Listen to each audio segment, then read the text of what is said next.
Good afternoon, good evening, wherever you are. We hope you are safe and well. Uh, this is the third in series of one-on-one conversations as part of the Mara Rohtak Tastemaking competition. Today we have with us Professor Kavas Kapadia. Professor Kapadia is an architect planner from School of Planning and Architecture, New Delhi, completing his studies in 1971, following which he worked in Nigeria, Iran, Singapore for a couple of years, and then returning to India to start his own consultancy. In 1981, Professor Kapadia joined the School of Planning and Architecture, New Delhi, as a lecturer, and then he held several posts in the institution. He was the head of department of the Urban and Regional Planning Department. He was also the Dean of Studies in the institution. Finally, retiring from the institution, but continuing to educate and share his knowledge with other academic institutions imparting planning, architecture, and planning education. Professor Kapadia has also been advisor to various government and private organizations, committees, boards that are working towards bettering the policies and designs around our cities, like the National Institute of Urban Affairs, Delhi Urban Arts Commission, AICTE, ISOCAR. I mean, there are a lot, it's a long list of organizations where Professor Kapadia has been a part of. We are grateful to have him. Personally, he has been my guide and a mentor for me. So it's really a huge honor for me to have this conversation with him today. Welcome, sir, to this conversation. Thank you, Eva. Thank you. I'll start with a very basic question for the participants. What is a public space and how would you define a public space? See, Vaibhav, it's first of all, I'm very happy that you are launching this competition and that this competition is going to introduce certain fundamental planning values, reintroduce, in fact, in a modern context. And to view this whole thing in a totality and especially in an Indian context, and to take up your first query as to what is a public space, we will have to look at the Indian town in totality.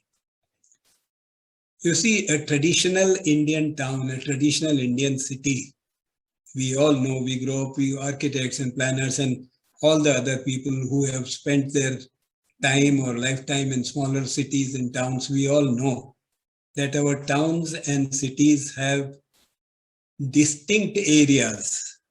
I mean, there is a house and there is the chalk. There is the street.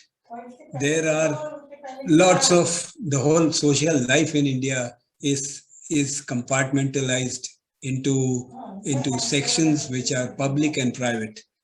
And these public and so-called public activities, which include everything from celebrating Diwali, Holi, right down to a gossip between two neighbors in their angan.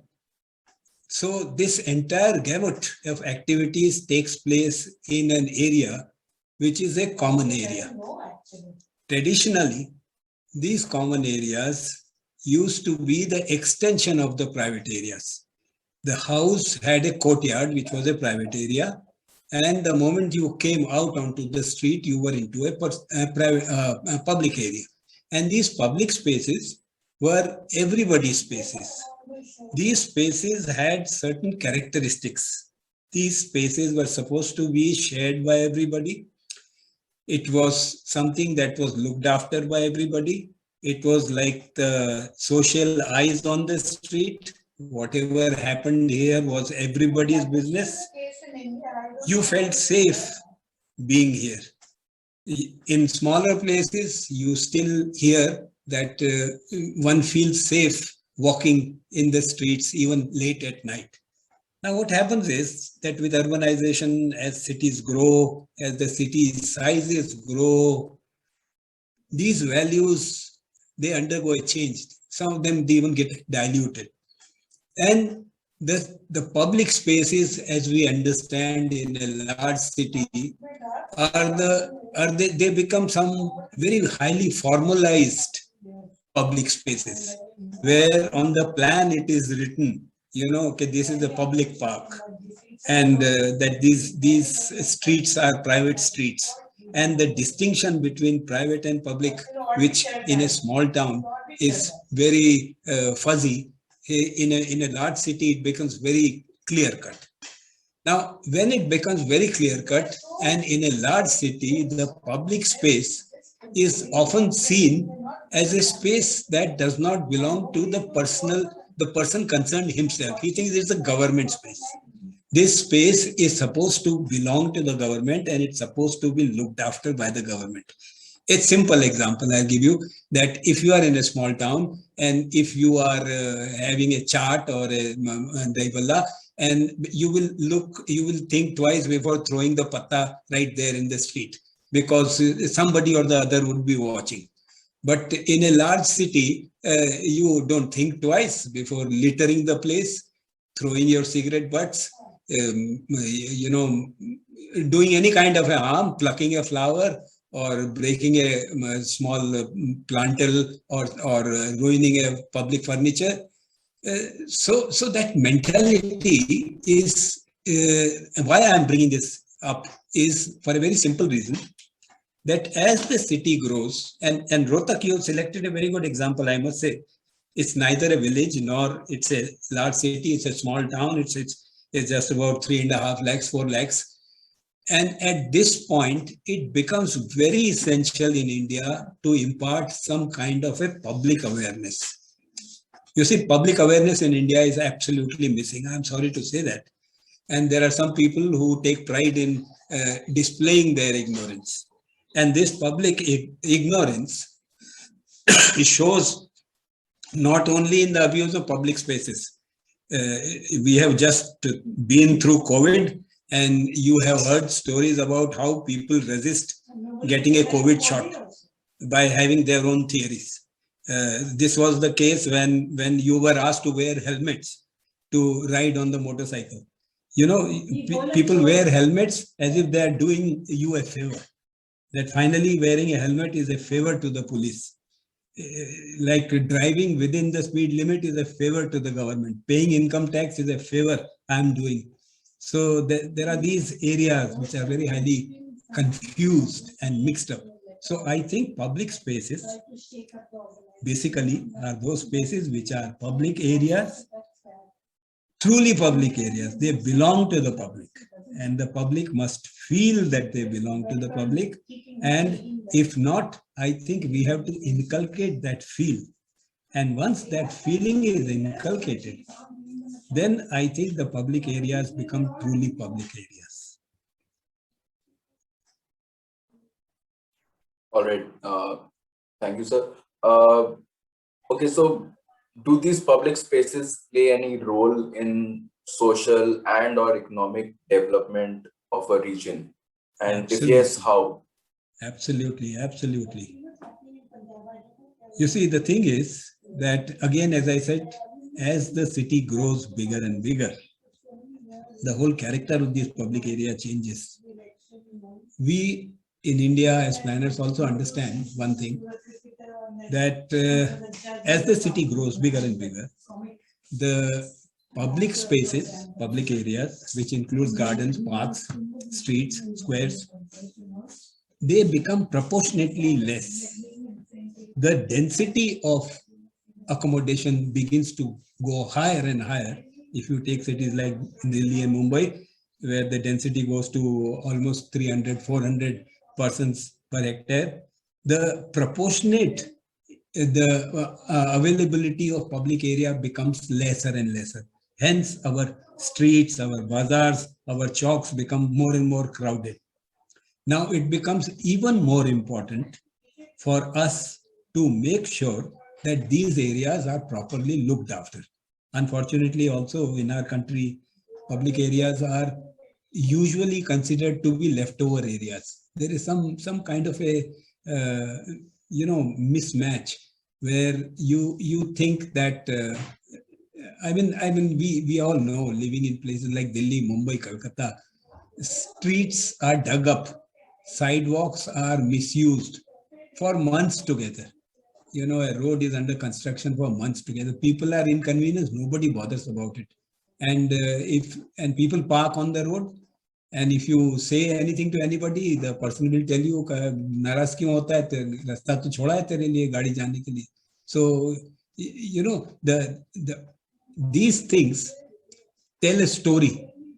And the story is that if you go to any of the Western civilized societies, and when I say civilized societies, I mean take my experience of Japan, where I was trying to Japan or Singapore or Norway or any of these places where you travel, you find that you have to look very hard to find a cigarette butt on the road.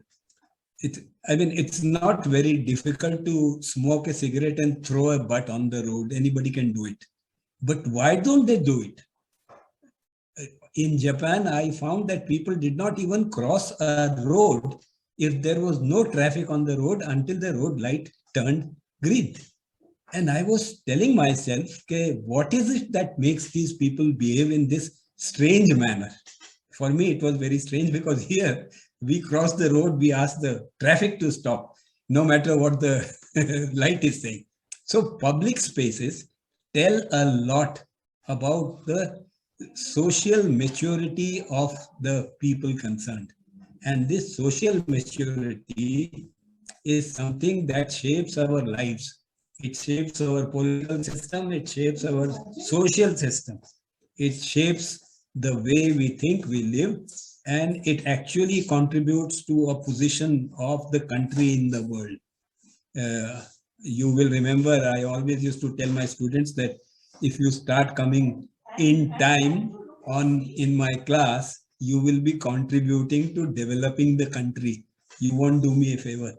The country comes up by cumulative efforts, and this cumulative effort reflects, best reflection of this is in a community space, how we treat our community spaces. So wherever you find that it's a pleasure to go and mix and see the spaces, you can be sure that the people there are far more mature than the others who do not use or do not treat these community spaces. This is it's a mirror to the maturity of the society, I would say. All right, sir. I had a question on, is there a structural difference between the way public spaces are conceptualized in India and abroad? But I think from your answers, I realized that we already have public spaces. The issue is in their maintenance.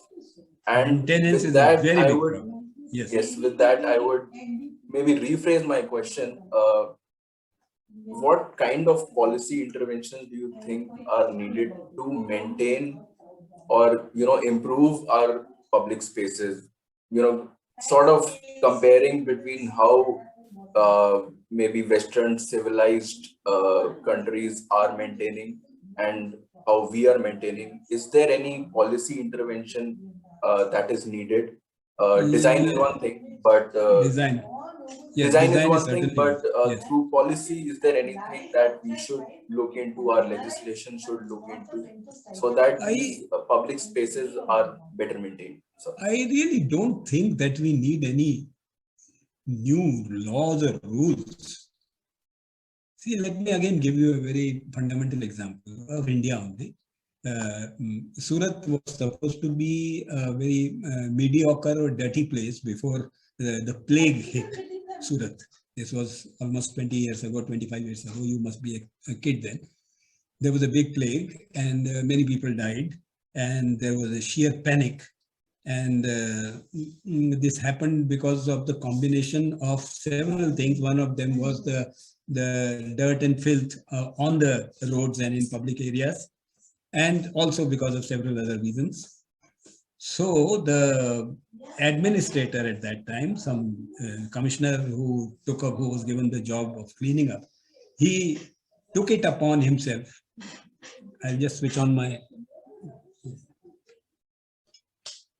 Sorry. He took it up. He took it up as a challenge to clean up the city, and in cleaning up the city was routine cleaning up. You know, it started from sweeping, from picking up the street garbage, from keeping the drains cleaned, to aligning the shops, unauthorized construction.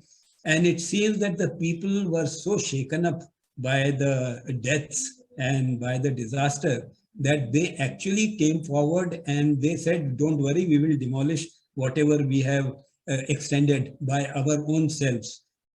Now, this example, more than anything, illustrates the fact that shock therapy works in our country.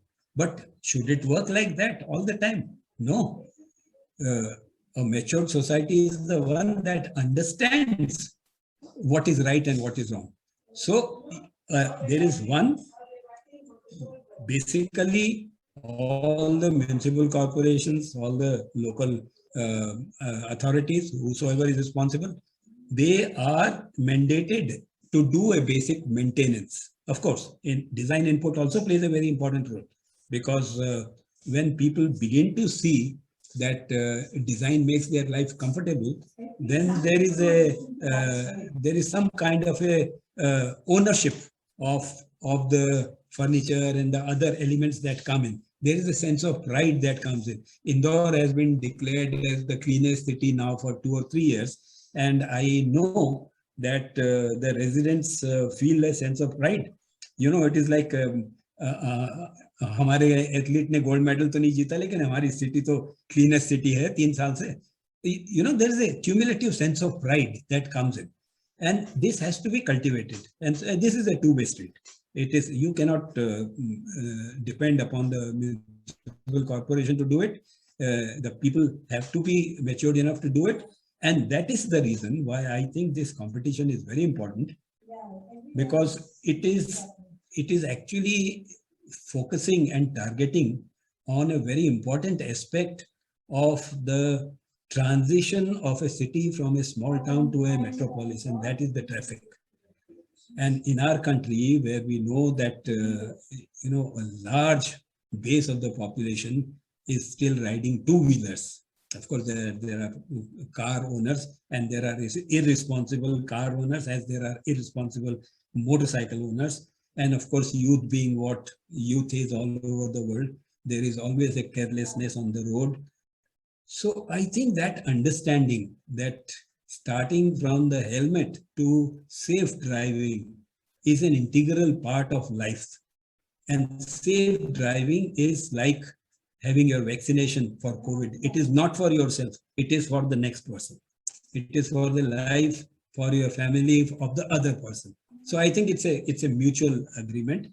The municipal authorities are supposed to do their jobs. See, if there is a garbage collecting in front of my house, maybe I will complain once, or maybe I'll complain twice to the corporation. And if the corporation does not take any action, then you know what I will do? I will, instead of stop complaining, I will also bring my garbage and start dumping it there.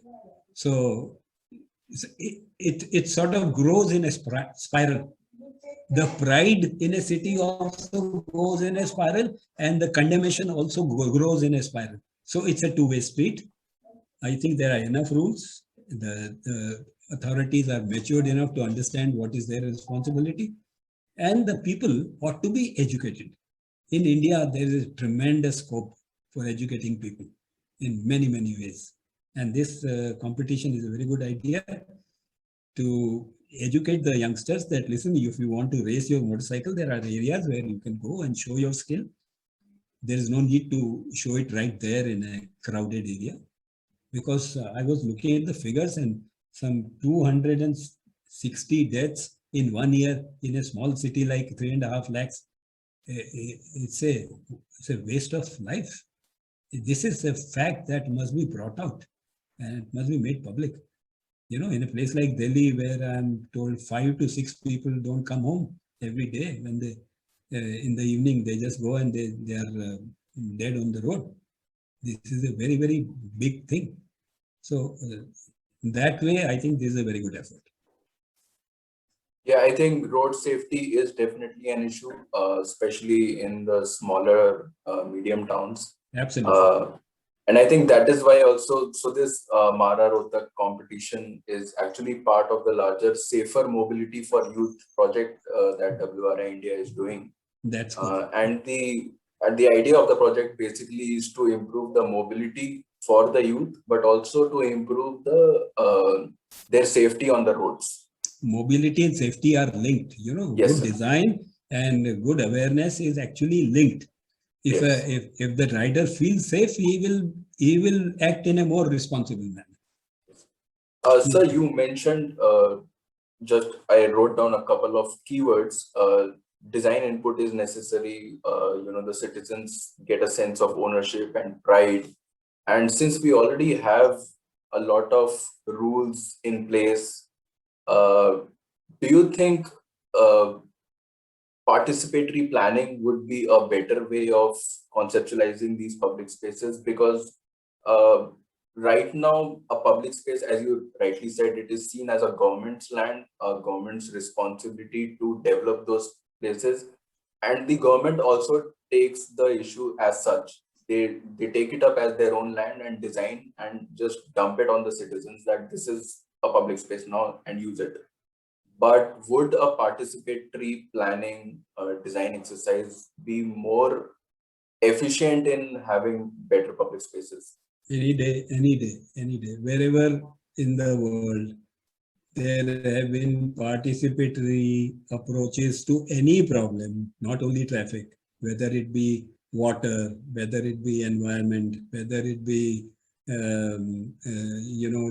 girls' education, wherever there has been a participatory approach. But the trouble is that this participatory approach is a very difficult exercise, and it requires a lot of dedication by one or a group of people who are hell-bent on achieving what they want to achieve. So I think if through government efforts, if these like-minded people are brought together, certainly it would help. There is no denying the fact that wherever there is a participatory approach, the results are much more positive. See, otherwise, it comes down to policing. You know, you can have a policeman standing there with a danda and he will challan whosoever is crossing the red light. So that doesn't work. If a person realizes that, look, he is not to jump a red light, it becomes, the onus comes on the citizen. Then the citizen is actually executing his own rights as he's displaying his maturity as a citizen, not as a criminal. So the point is that participatory approach, absolutely, but can the government facilitate that in whatever way? And it depends from place to place in what way. But the safest way in which the government can facilitate is by making it easy for the members of the committee to come and see him and meet him and feel welcome. Because, most of these government offices, they don't make you feel welcome, unfortunately. Okay, just coming back to the competition a bit, sir, any examples that you would think, any examples of public spaces that you would like the participants to look into, study good public spaces, and they can, take inspiration from those public spaces? There are many cases, but I would like the participants, if possible, to take a look at the smaller cities rather than Delhi and Mumbai and Calcutta, because the comparison of a city of 20 million with a city of 3 lakhs is not really valid. So I would suggest that if you take up smaller places like maybe smaller means even smaller than Indore or Jaipur or Udaipur or something in South India where population is in the range of about 5 to 10 lakhs maximum. See, the whole character of a public space changes. If you take a public space of Mumbai and if you take a public space of Rohtak, there you will find there is hardly anything in common.